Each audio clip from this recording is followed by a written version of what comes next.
You ask Tiger to solve. This deals with linear equations with one unknown. The final result is x equals 5. Let's solve it step by step. Group all constants on the right side of the equation. Add 7 to both sides. Simplify the arithmetic.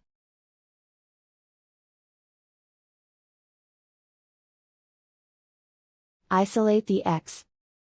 Divide both sides by 2.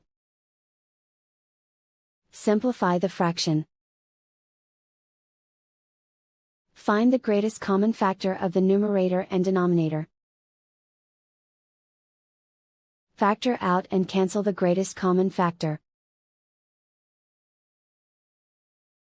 And so the final result is x equals 5.